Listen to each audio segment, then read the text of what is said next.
घटनाक्रम के पीछे का जो बैकग्राउंड है वो ये है कि इन दोनों के बीच, आशीष चौधरी और दुर्गा झा के बीच काफ़ी पहले से प्रेम संबंध था और इन लोगों ने शादी भी कर ली थी।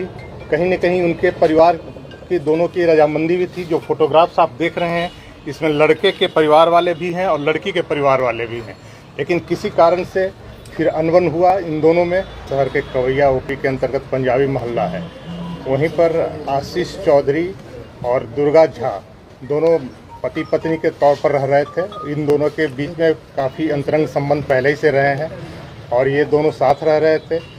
इसी कारण से कल ये घटना घटी है कि आशीष चौधरी ने छठ पर्व की समाप्ति के उपरांत सुबह करीब 7:30 पौने 8 बजे छठ घाट से अर्घ देकर लौटने के बाद ये गोलीबारी की घटना दुर्गा झा के घर के समीप की गई है। इस गोलीबारी की घटना में कुल 6 लोगों को गोली लगी थी, जिसमें अभी तक दुर्गा झा लड़की का देहांत कल पटना में हुआ है और उसके जो 2 भाई थे चंदन झा और राजनंदन झा, इनकी घटनास्थल पर मृत्यु हो गई थी।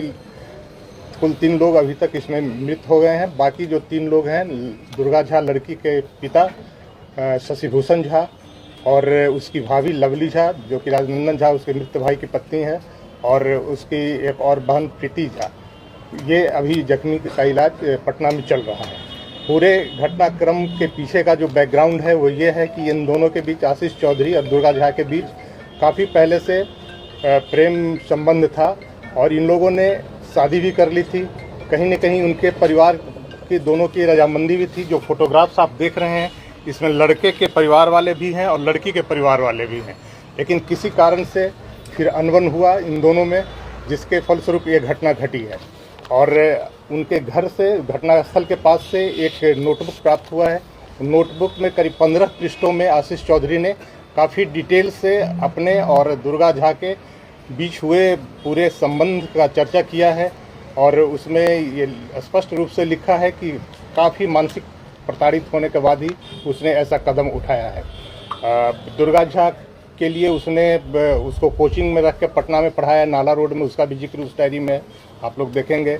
और हॉस्टल में, गर्ल्स हॉस्टल में रख के कोचिंग करवाया बैंकिंग के लिए। अपना हिस्से की ज़मीन उसने बेच दी अपने भाई के नाम से।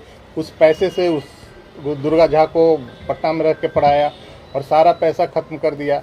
और इसके बाद वो लड़की को कैसे दुराव उससे हुआ, इसकी जिक्र भी उस डायरी में है। और उसके परिवार वाले ने फिर बाद में उसको तनिष्क का एक शोरूम है हथुआ मार्केट में पटना में, वहाँ सेल्समैन के रूप में उस लड़की को रखा। और इस डायरी में जो अंकित है कि लड़की वहाँ जब काम कर रही थी दुर्गा झा, तो वहाँ फिर किसी और लड़के से उसका अंतरंग संबंध हो गया है। और इसकी जानकारी जब आशीष चौधरी को हो गई है तो इसके बाद इसने इतना बड़ा कदम उठाया है। और इसमें जो उसने अपना 15 पृष्ठों में जो बयान दर्ज किया है अपना, उसमें इसने उल्लेख किया है कि काफ़ी सोच विचार करने के बाद, काफ़ी मानसिक रूप से प्रताड़ित होने के बाद ये घटना उसने किया है। और ये घटना तो जघन्य है, लेकिन पुलिस इसमें काफ़ी त्वरित कार्रवाई करते हुए इसमें जिसने लाइनर की भूमिका निभाई है, जिस लड़के ने, उसका नाम है राजन पासवान उर्फ समीर राज। इसकी गिरफ्तारी हो गई है। पूरे CDR के लोकेशन से, वैज्ञानिक अनुसंधान से यह साबित हो गया है कि पूरा घटना का लाइव लोकेशन आशीष चौधरी को ये समीर पासवान दे रहा था। CDR से ये बात प्रमाणित है कि हर 15 मिनट पर, 20 मिनट पर 4 कॉल हैं। 7 बजे से लेकर 7:30 के करीब, 7:45 के करीब तक कॉल से वो बताते गया है। और घटनास्थल पर इसी के लाइव लोकेशन देने पर वहाँ पर पहुँच के आशीष चौधरी ने गोलीबारी की घटना की गई है। तो इसमें लाइनर की भूमिका निभाने वाले समीर राज उर्फ राजन की गिरफ्तारी हो चुकी है। और एक और व्यक्ति की गिरफ्तारी हुई है, उमेश साहू की, जिसके बारे में अनुसंधान में और साक्ष्य आए हैं और उस पर साक्ष्य संकलन किया जा रहा है साक्ष्य को संपुष्ट करने के लिए। इसके अतिरिक्त अन्य लोग पर भी अभी पुलिस की नज़र है। जो अनुसंधान में जो तथ्य आए हैं उसके लिए हम लोग प्रयासरत हैं। किसी भी कीमत पर हम लोग आशीष चौधरी को छोड़ने वाले नहीं हैं। ये घटना उसने किया है, मानसिक रूप से भले ही प्रताड़ित हुआ हो, लेकिन घटना जघन्य है और अपराध के दृष्टिकोण से ऐसी घटना को पुलिस कभी बर्दाश्त नहीं करेगी। और इस पर हम लोग काफ़ी कार्रवाई कर रहे हैं। रात में भी रेड हुआ है। आज भी आशीष चौधरी के जो संभावित ठिकाने हैं पुलिस के नज़र में, उस पर पुलिस की टीम जा चुकी है और दूसरी कुछ टीम भी रवाना हो रही है उसकी गिरफ्तारी के लिए। और उम्मीद है कि जल्द ही हम लोग आशीष चौधरी को भी पकड़ने में कामयाब हो पाएंगे और आशीष चौधरी को निश्चित रूप से पुलिस पकड़कर कार्रवाई करेगी। सर, ये डायरी लिखने से ये नहीं अंदाजा लगता है कि ये सरफिरा आशिक के साथ साथ सातिर भी है? आप कह सकते हैं, सातिर भी है और इसके कुछ क्रिमिनल हिस्ट्री भी मिले हैं। जो पहले किसी मामले में ये जेल गया है तो उस पर भी हम लोग देख रहे हैं उसको बढ़िया से कि किस तरीके उसका रिकॉर्ड भी निकालना पड़ेगा। चूँकि 2007-8 का मामला बताया जा रहा है तो उसके रिकॉर्ड को हम लोग देखेंगे कि उसमें किस कारण से उसको जेल जाना पड़ा था। तो जैसा कि लोग बता रहे हैं, कोई मर्डर की घटना घटी थी लखीसराय में, तो उसमें ये जेल गया था और उमेश साहब और ये आशीष चौधरी, तो उसको हम लोग अपना रिकॉर्ड से खंगाल रहे हैं, कोर्ट से भी उसको वेरीफाई कर रहे हैं। और यहाँ के लखीसराय के पब्लिक से हम यही अपील करना चाहेंगे कि किसी बहकावे में ना आए। सोशल मीडिया पर कई तरीके के पोस्ट कास्ट को लेकर किया जा रहा है।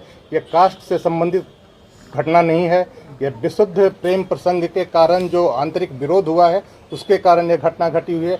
इसमें दो जाति के लोग इन्वॉल्व जरूर हैं लेकिन कास्ट राइट के रूप में इसको नहीं है। इसलिए लखीसराय की जनता से मेरा यही अपील है कि धैर्य बनाए रखें, शांति बनाए रखें और इसमें जो सही कल्प्रिट है वो जल्द पकड़ा जाएगा। हथियार कहाँ से बरामद हुआ? हथियार वहीं घटनास्थल के पास से बरामद हुआ है।